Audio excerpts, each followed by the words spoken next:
Hi గారు, welcome to our channel. ప్రస్తుతం మనతో పాటు దామన్ బాలాజీ గారు సీనియర్ జర్నలిస్ట్ ఉన్నారు. వారితో ఒకసారి మాట్లాడారు. సో నమస్కారం సార్. నమస్తే.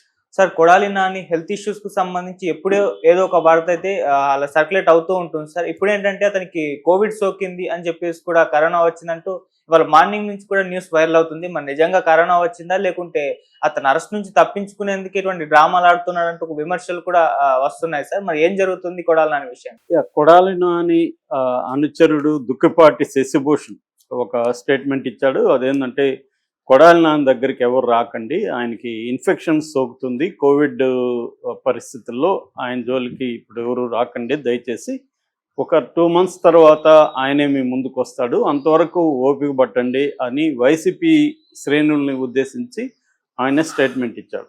దీంతో ఒక్కసారిగా కొడాలి నానికి కోవిడ్ ఏమో అన్న అనుమానాలు అయితే బయటకు వచ్చాయి. కొంతమంది దాన్ని కన్ఫామ్ చేస్తూ కూడా పోస్టులు పెడుతున్నారు. కొడాలి ముఖ్యంగా తెలుగుదేశం శ్రేణులు పోస్టులు పెడుతున్నాయి, కొడాలి నానికి కోవిడ్ వచ్చింది అని చెప్పి.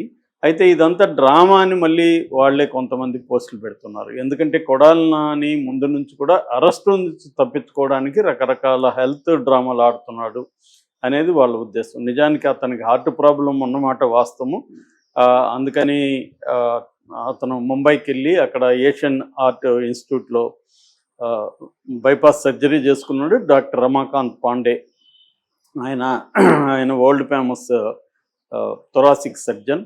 సో ఆయన దగ్గర ఈయన సర్జరీ చేసుకున్నాడు. సర్జరీ సక్సెస్ అయింది. దాని తర్వాత హైదరాబాద్కి వచ్చి ఏఐజీ హాస్పిటల్లో ఉంటున్నాడు. సో కాకపోతే ఏంటంటే ఆయన మీద రకరకాల పుకార్లు ఉన్నాయి. ఒకటి, ఆయన అమెరికా పారిపోయేదానికి ప్లాన్ చేసుకుంటున్నాడు. ఎక్కడైతే ఇక్కడ తెలంగాణలో ప్రభాకర్ రావు గతంలో ఇంటెలిజెన్స్ డీజీ, ఆయన ఫోన్ ట్యాపింగ్ కేసు రాగానే అమెరికాకు పారిపోయాడు, హెల్త్ ప్రాబ్లం అని చెప్పి. ఇప్పటివరకు ఆయన్ని పట్టుకు రాలేకపోతున్నారు. 1.5 year అవుతుంది గవర్నమెంట్ వచ్చి. సో అలాగా ఈయన కూడా పారిపోతే కనీసం 1.5-2 years మినిమం పట్టుకోలేరు అని, ఆ తర్వాత చూసుకుందాం అన్న ప్లాన్లో ఉన్నట్టు కనపడుతుంది. ఎందుకంటే ఇప్పుడు మనకి ఆంధ్రప్రదేశ్లో చూస్తే కంప్లీట్గా రివెంజ్ పాలిటిక్స్ అనేది Day 1 నుంచి స్టార్ట్ అయింది. గవర్నమెంట్ ప్రమాణ స్వీకారం చేయకముందు నుంచే వాళ్ళు మొదలు పెట్టేశారు. సో ఎందుకంటే వాళ్ళకి ఆల్రెడీ క్లారిటీ ఉంది, లాస్ట్ 5 ఏళ్ళు మేము ఇబ్బందులు పెట్టాం కాబట్టి ఈసారి దానికి డబుల్గా త్రిబుల్గా వీళ్ళని ఇబ్బందులు పెట్టాలనే ఉద్దేశంతో వెళ్ళిపోయారు. ఎందుకంటే లాస్ట్ 5 years జగన్ అలా వేధించడం వాళ్ళని కేసులు పెట్టి చివరికి చంద్రబాబును కూడా జైల్లో పెట్టాడు కాబట్టి వీళ్ళు అది డిసైడ్ అయ్యారు. అందుకని పెద్ద ఎత్తున స్టార్ట్ చేశారు. దీని నుంచి ఈ రివెంజ్ పాలిటిక్స్ నుంచి ఎలా తప్పించుకోవాలనేది వైసీపీ వాళ్ళు కూడా రకరకాల ఎత్తులు వేస్తున్నారు. కొంతమంది కుమ్మక్కైపోవడం, కొంతమంది డబ్బులు ఇచ్చి మేనేజ్ చేసుకోవడం, కొంతమంది ఏమో తెలుగుదేశంలోనూ జనసేనలోనూ బీజేపీలోనూ చేరిపోవడం జరుగుతుంది. అయితే కొంతమందికి ఈ ఆప్షన్స్ ఏవి లేవు. అందులో కొడాలి నాని, వల్లభనేని వంశీ ఇలాంటి వాళ్ళు ఉంటారు. వీళ్ళకి ఇటువంటి ఆప్షన్స్ లేవు. ఓన్లీ ఆప్షను వాళ్ళ మీద కక్ష తీర్చుకోవడం అనేది తప్ప వేరే రకంగా డబ్బులు ఇచ్చో లేకపోతే పార్టీ మారుతామనో ఇంకోటి చేయడానికి లేదు. ఒకటి ఏంటంటే కొంతమందికి బీజేపీతో సంబంధాలు ఉన్న వాళ్ళకి ఇది కొంత ఈజీ. ఎందుకంటే అమిత్ షా దగ్గరకో ఇంకో దగ్గరకు పోగలిగిన వాళ్ళు ఏం చేస్తున్నారంటే అక్కడ మేనేజ్ చేసుకుంటున్నారు. అక్కడ నుంచి వీళ్ళకి ఆదేశాలు వస్తాయి, ఇతను వదిలిపెట్టండి అని. దాంతో సైలెంట్గా ఉంటున్నారు. సో ఇలాగా వైసీపీ వాళ్ళు, ఎందుకంటే రాజకీయ నాయకులకి ఇవన్నీ తెలియక కాదు, మనకి ఒక ఇబ్బంది వచ్చినప్పుడు ఏమేం చేయాలని ట్రై చేస్తారు.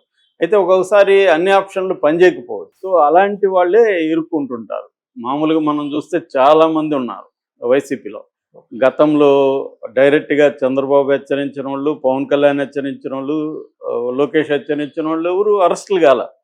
ఎందుకు? వాళ్ళు రకరకాల పద్ధతుల్లో మేనేజ్ చేసుకోగలిగారు. కానీ మేనేజ్ చేసుకోగలిగినా కూడా చేసుకోవడానికి కుదరని ఒక సిచ్యువేషను కొంతమందికి ఉంది. అందులో కొడాలి నాని ఒకరు. ఎందుకంటే కొడాలి నాని అతి దారుణంగా వీళ్ళని మాట్లాడడం వల్ల అతనికి ఆప్షన్స్ ఏవి ఇవ్వట్లేదు. సో అప్పటికి కూడా ఇప్పటి వరకు ఎందుకు అరెస్ట్ చేయలేదని తెలుగుదేశంలో చాలా పెద్ద చర్చ నడుస్తుంది. అంటే వాళ్ళకి అనుమానం వస్తుంది, ఏమన్నా పై స్థాయిలో కొమ్మక్కయ్యారా మన వాళ్ళు, లేకపోతే ఇంతకాలం ఎందుకు అరెస్ట్ చేయలేదు అన్న ఇది వస్తుంది. అందుకనే వల్లభనేని వంశీని జైల్లో పెట్టి కొంత వేధింపుల కార్యక్రమం, అతని హెల్త్ ఇష్యూస్ దారుణంగా ఉన్నా కూడా వేధింపుల కార్యక్రమం ఎందుకు చేస్తున్నారంటే టు ప్రూవ్ దట్ మేము కాంప్రమైజ్ అవ్వలేదు అని ప్రూవ్ చేయడానికి 1-2 హై కేసెస్ని తీసుకొని చేయడం అనేది జరుగుతుంది. సో ఇప్పుడు ఆ కాంటెక్స్లో కొడాలి నాని ఎట్లా దీని నుంచి తప్పించుకోవాలంటే అతనికి దొరికిన ఏకైక మార్గం హెల్త్. ఆల్రెడీ హెల్త్ నిజంగానే ఇబ్బందిగా ఉంది కాబట్టి ఈ హెల్త్ కండిషన్లో వాళ్ళు అరెస్ట్ చేయరు కాబట్టి అతను హాస్పిటల్లో చేరాడు. సో ఈ నేపథ్యంలో కొంతమందికి డౌట్ వచ్చింది, ఇక్కడ ప్రభాకర్ రావు ఎలాగైతే అమెరికాకి వెళ్ళిపోతాడో ఇతను కూడా హెల్త్ కండిషన్ బాగాలేదు అమెరికాలో ట్రీట్మెంట్ అని చెప్పి వెళ్ళిపోతాడా అన్న ఒక అనుమానం వచ్చింది. దాంతో అక్కడ డీజీపీని కలిశారు, తెలుగుదేశం కార్యనిర్వాహక కార్యదర్శి. సో అక్కడ డీజీపీ నుంచి ఆదేశాలు వచ్చాయి. దాంతో కృష్ణా జిల్లా ఎస్పీ ఒక లుకౌట్ నోటీస్ జారీ చేశారు. అంటే ఈయన పాస్పోర్టు ఇవన్నీ కూడా ఎయిర్పోర్ట్లలో బ్లాక్లో పెడతారు, ఎక్కడ ఈయన పోవడానికి లేదు. ఎయిర్పోర్ట్ నుంచి కానీ, సీ నుంచి కానీ, రోడ్డు మార్గం నుంచి కానీ వేరే దేశాలకు వెళ్ళడానికి లేదు. ఎందుకంటే ప్రతి చోట పాస్పోర్ట్ ఉంటుంది కాబట్టి అన్నిటికీ లుకౌట్ నోటీసులు వెళ్ళిపోతాయి. కాబట్టి ఈయనకి ఆ మార్గాలన్నీ మూసేశారు. ఎప్పుడైతే లుకౌట్ నోటీసులు ఇచ్చిన 1-2 డేస్లో ఈయన వాళ్ళ ఫ్రెండ్ వాళ్ళ కుమారుడి పెళ్ళికి వచ్చాడు. సో అదే అప్పుడు అందరూ షాక్ అయ్యారు, అంటే ఒక ఛాలెంజ్ చేస్తున్నాడా ఈయన ఏమన్నా అని. దానికి కూడా ఈరోజు శశిభూషణ్ ఎక్స్ప్లెనేషన్ ఇచ్చాడు. ఆయన విధి లేక అత్యంత అవాయిడ్ చేయలేని పరిస్థితుల్లో మాత్రమే వచ్చి వెంటనే వెళ్ళిపోయాడు.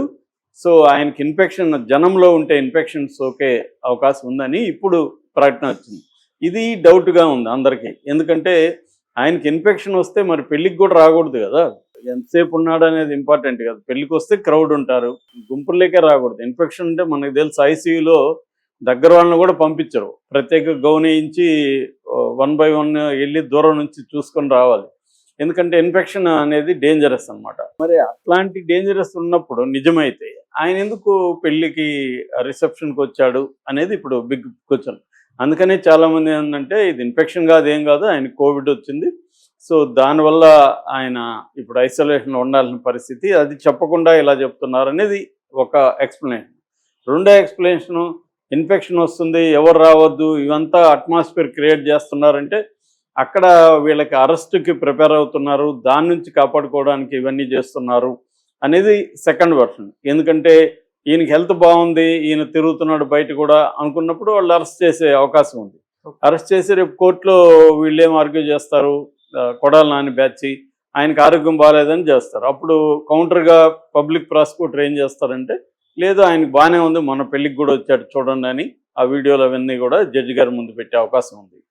సో అందుకని ఇప్పుడు ఈ ప్రకటించి మళ్ళీ హాస్పిటల్లో జాయిన్ అయ్యి, సో నాకు హెల్త్ సరిలేదు కాబట్టి నన్ను అరెస్ట్ చేయడానికి వీల్లేదని ఒక దీనికోసమే ఈయన ఈ డ్రామా ఆడుతున్నాడా అనేది ఒక డౌట్.